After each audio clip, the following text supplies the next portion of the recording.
यीशु प्रभु आ जाइए, मेरे मन में आ जाइए, पवित्र प्यार से भर दीजिए, पवित्र करने आ जाइए। यीशु प्रभु आ जाइए, मेरे मन में आ जाइए, पवित्र प्यार से भर दीजिए, पवित्र करने आ जाइए। आराधना आराधना आराधना यीशु। क्रिस्त में प्यारे भाई और बहनों, हम प्रभु की आराधना करें। हम इस महीना में माँ मरियम को आदर करते हुए, माँ मरियम का मध्यस्थता में हम रोसरी करते हुए प्रभु के करीब हम रहना चाहते हैं और प्रभु का आशीष प्राप्त करने के लिए हम रोसरी करते रहते हैं। इस परिस्थिति में हम माँ मरियम को थोड़ा समझना, माँ मरियम का प्रभाव लोगों के जीवन में कितना परिवर्तन लाया, इस विषय में थोड़ा मनोरंजन करना बहुत सराहनीय है, बहुत अच्छा है। बाइबल में ऐसे एक 5 जगह या घर हम देखते हैं जहाँ मरियम को उपस्थिति, वहाँ मरियम का प्रभाव कैसे पड़ा लोगों के जीवन में, वो जगहों में जरा सा हम देखें। ऐसा बाइबल में हम देखेंगे तो 5 जगह या घर हम देख सकते हैं जहाँ मरियम को उपस्थिति द्वारा क्या क्या परिवर्तन हुआ, हम जरा सा देखें। सबसे पहले हम वही घर देखेंगे, माँ मरियम का अपना घर, जहाँ मरियम पत्नी बनकर, एक माँ बनकर जीवन जी रहे थे। वहाँ हम देखते हैं मरियम का प्रभाव या एक उत्तम नमूना। वो घर प्रार्थना का घर था, वो घर एकदम आदर में, सम्मान में, प्यार में जुड़ा हुआ, एकता का, प्रार्थना का, भाईचारा का, भक्ति का घर था। अगर ऐसा नहीं होता, यीशु के विषय में ये नहीं लिखते कि वह ईश्वर और मनुष्यों की दृष्टि में अनुग्रह में बढ़ता गया। एक बच्चा, एक बेटा या बेटी मनुष्य और ईश्वर की दृष्टि में अनुग्रह के साथ बढ़ना है, जीना है, तो माता पिता अच्छा जीवन जीने वाला होना चाहिए। इसका मतलब मरियम अपने पति को आदर करते हुए, प्यार करते हुए, सम्मान करते हुए उनके आज्ञाकारिता पर जीवन बिताती थी। इसलिए यीशु भी आज्ञाकारी बनकर जीवन बिताया और ईश्वर की दृष्टि में अनुग्रह में बढ़ता गया। हाँ, मरियम अपना घर में परिवर्तन लाया, पवित्रता का, आज्ञाकारिता का, आदर सम्मान करने का एक घर बना लिया। वो प्रभाव पूरे परिवार में प्रकट हुआ। पूर्ण रूप से हम यीशु के जीवन में भी देख सकते हैं। दूसरा घर है जकरियस का, जकरियस और एलिसबत का घर। वो घर में हम देखते हैं मरियम चले जाती है जब अपनी छोटी माँ एलिसबत गर्भवती हो जाती है उनके सेवा सत्कार करने के लिए, तो वहाँ मरियम को उपस्थिति में वहाँ का सारा माहौल बदल जाती है, क्योंकि एलिसबत दुख में, निराशा में रहती थी, किसी का सेवा उनको नहीं मिलते थे। उसी वक्त मरियम वहाँ चले जाते हैं और मरियम उसके लिए एक प्रेरणा स्रोत बन जाती है। एलिसबत के मन में बहुत सारे संकोच परिस्थिति में था, शायद निराशाजनक परिस्थिति में थी। वो मेरा कोई नहीं है, मैं गर्भावस्था में हूँ, मेरा सेवा करने के लिए कोई नहीं है। वहाँ मरियम चली जाती है सेवा करने के लिए। वो भी अपने गर्भावस्था में थी, लेकिन मरियम एलिसबत के दुख को समझ लिया, जरूरतों को समझ लिया और मरियम एलिसबत को मदद करती है। वहाँ वो घर का, मरियम वही घर का विश्वास को बढ़ा दिया। हम देखते हैं जकरियस कितने अविश्वास के साथ बातें किया, लेकिन मरियम का जीवन में जो प्रभु चमत्कार किया है वो देखते हुए वो घर वालों को विश्वास मिला, उनका विश्वास बढ़ गया। इसलिए मरियम को बहुत तहे दिल से एलिजाबेथ तारीफ करती है, अनुमोदन करती है। ये प्रेरणा कहाँ से मिली? एलिजाबेथ का मरियम का उपस्थिति से, मरियम का अच्छे मनोभाव से। इस तरीके से एलिजाबेथ और जकरिया के परिवार में परिवर्तन होता है। तीसरा घर है, मरियम को उपस्थिति द्वारा एक बड़ा चमत्कार हुआ है।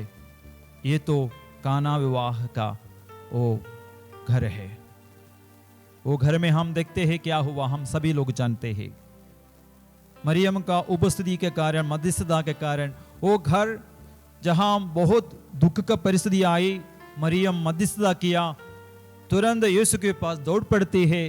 वो घर का दुख को देखते हुए वो घर को बदनाम होने से बचाने के लिए मरियम अपने पुत्र के पास चले जाती है।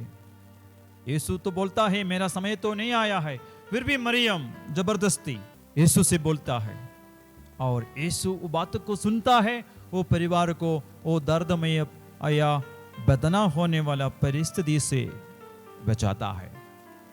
देखो मरियम का तीसरा घर, जहां मरियम मध्यस्थता करते समय वो घर का समस्या दूर करने में यीशु तैयार हो जाता है। हाँ प्यारे भाई और बहनों, मरियम अगर ये दर्दमय परिस्थिति को समझ लिया, वो अपना दर्द समझ लिया है, तो हम भी अपने जीवन में भी मरियम का मध्यस्थता लेते हुए प्रार्थना करना, तब जरूर यीशु हमारे समस्याओं को हल्का करने या हमारा समस्याओं को समाधान के लिए हस्तक्षेप जरूर करेंगे। 14 घर हम देखेंगे। एक घर तो यीशु का शिष्यों में एक यूहन्ना का घर है। कब से मरियम यूहन्ना के घर में रहने लगे ये तो हमको मालूम है। जब यीशु क्रूस में था, क्रूस में मरने से पहले अपनी माँ को और वही शिशु को जो यीशु ज्यादा प्यार करता था पास बुलाया और अपने माँ से यीशु ने इस तरह कहा, ये आपका पुत्र है। बाद में लिखा हुआ है, इसके बाद वो शिष्य माँ मरियम को अपने घर में स्वीकार किया। क्या परिवर्तन यूहन्ना के जीवन में या उनके घर में हुआ, वो बाद में पूरा बाइबल पढ़ने से हमको मालूम हो जाएगा। यूहन्ना शुरू में हम देखते हैं एक स्वार्थी भाव के साथ जीवन बिताते थे। इसको उदाहरण हम देखते हैं। एक बार यीशु के पास यूहन्ना और याकूब अपने माँ को बुला कर लाए। क्या के लिए? जब यीशु स्वर्गराज में पहुंचेंगे तो इन दोनों पुत्र को स्वर्गराज में रहते समय यीशु के अगल बगल में रहने का, सबसे पहले यीशु के पास रहने का जगह मिल जाए, ये निवेदन करते हुए दोनों अपनी माँ को बुला लाए। इसका मतलब एक स्वार्थी का भाव, एक घमंड का भाव के साथ यूहन्ना जीवन बिताते थे। लेकिन जब हम यूहन्ना का अपना ये सुसमाचार हम पढ़ के देखेंगे, हमको मालूम हो जाएगा 16 जगहों में यूहन्ना अपना नाम नहीं लिखा है। इस 2-3 तरीके से उन्होंने अपने आप को प्रसन्न किया है, प्रस्तुत किया है। वही शिष्य, दूसरा शिष्य या वही शिष्य जिसको यीशु ज्यादा प्यार करता था, इस तरीके से वर्णन करते हुए यूहन्ना अपना उपस्थिति को ये सुसमाचार में प्रस्तुत किया है। इसका मतलब अभी का उनका स्वार्थ का भाव चला गया। किसके वजह से? मां मरियम के कारण। क्योंकि मां मरियम के साथ जीवन जीने के कारण यूहन्ना के मन में जो स्वार्थता का भाव थी, सबसे आगे बढ़ने का, सबसे पहला बनने का, दूसरों को पीछे हटाने का स्वार्थता का भाव यूहन्ना जोड़ देता है। कितना अच्छा परिवर्तन, मन का परिवर्तन यूहन्ना के जीवन में हम देखते हैं। क्योंकि एक बार भी यूहन्ना अपना नाम नहीं लिखा है अपना सुसमाचार में। वही शिष्य, दूसरा शिष्य, वही शिष्य जिसको प्रभु यीशु ने ज्यादा प्यार किया बोल के। हमारे जीवन में भी हम मां मरियम को अपने मां समझकर स्वीकार करेंगे, हमारे जीवन का बहुत सारे बुराइयां दूर हो जाएंगे। दूर करने के लिए एक धार्मिकता का गहरा जीवन जीने के लिए जैसे माँ मरियम जीवन बिताते थे, जैसे यीशु चाहता है, उसी प्रकार का एक नवीनीकरण का जीवन हम जी सकते हैं अगर हम माँ मरियम को अपना माँ बनाएंगे तो। पांचवा घर है कैथोलिक कलीसिया। यीशु के मृत्यु और पुनरुत्थान के बाद माँ मरियम क्या किया? लिखा हुआ है प्रेरित चरित्र अध्याय 1 वचन संज्ञा 14। ये इस सब एक हृदय होकर नारियों ईसा की माता मरियम तथा उनके भाइयों के साथ प्रार्थना में लगे रहते थे। मां मरियम का मध्यस्थता में विश्वासीगण विशेषकर शिष्यगण प्रार्थना में लगे रहते थे। उसी समय से लेकर जो यीशु के साथ रहते समय हमेशा प्रार्थना नहीं करते थे, मां मरियम के साथ मिलकर प्रार्थना करने वाले बन गए, प्रार्थना करने वाले बन गए। यीशु चाहता था कि यीशु जब प्रार्थना करते हैं शिष्यगण भी प्रार्थना करे। देखो यीशु के मृत्यु के पहले यीशु गेत्सेमनी वाटिका में प्रार्थना किया, तभी शिष्यगण सो रहे थे, आराम कर रहे थे। लेकिन यीशु की मृत्यु के बाद, पुनरुत्थान के बाद मरियम के साथ मिलकर 50 दिन लगातार प्रार्थना करने वाले शिष्यों को हम देखते हैं। इस तरीके से उनका आध्यात्मिक जीवन में बड़ा परिवर्तन हुआ। एक बाद में कलीसिया का बढ़ावा का उद्धार का कारण बना। हाँ प्यारे भाई और बहनों, मां मरियम ने कलीसिया के लिए बहुत अहम भूमिका निभाई। कलीसिया का उद्धार के लिए मरियम बहुत मेहनत की। शुरुआत में शिष्यों को एकत्रित कराने में, शिष्यों को प्रार्थना करने में, मदद करने में, प्रभाव डालने में मरियम प्रेरणा स्रोत बन गई। इस तरीके से जो कलीसिया बंद होने वाली थी, मरियम का मध्यस्थता द्वारा, उत्साह द्वारा और शिष्यों को एकत्रित करने के द्वारा कलीसिया आज जीवित है। हाँ प्यारे भाई और बहनों, मरियम इन 5 जगहों में बहुत प्रभावशाली प्रेरणा बन गई। हम भी अपने जीवन में मरियम को पकड़े। वो मरियम ये दुनिया से हमको अलग रखेंगे, दुनियादारी प्रभावशाली बुराइयों से दूर रखेगी, समस्याओं से बचने के लिए हमारे लिए मध्यस्थता करेगी, यीशु से हमें जोड़ कर रखेगी। वो मरियम को हमेशा हमारे माँ समझकर, अपना कर हमको जीने से हमको यीशु से बहुत आशीष और कृपा प्राप्त होगा। आइए मरियम के साथ मिलकर हम इस महीना में समय बिताए, रोसरी हम करते रहे, ताकि यीशु का प्यार, यीशु का आशीष, यीशु की महिमा हम प्राप्त करेंगे। आइए यीशु का आशीर्वाद हम प्राप्त करें।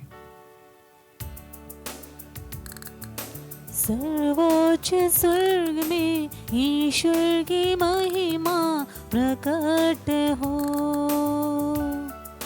सर्वोच्च स्वर्ग में ईश्वर की महिमा प्रकट हो। और पृथ्वी पर उसके कृपा पात्रों को, और पृथ्वी पर उसके कृपा पात्रों को शांति मिले। ईश्वर की महिमा प्रकट हो। सर्वोच्च स्वर्ग में ईश्वर की महिमा प्रकट हो। और पृथ्वी पर उसके कृपा पात्रों को शांति मिले। और पृथ्वी पर हो। आज के दिन में प्रभु ईश्वर आपको महान कृपा प्रदान करे, ताकि मां मरियम का मध्यस्थता आपको प्राप्त हो। सबको जय यीशु।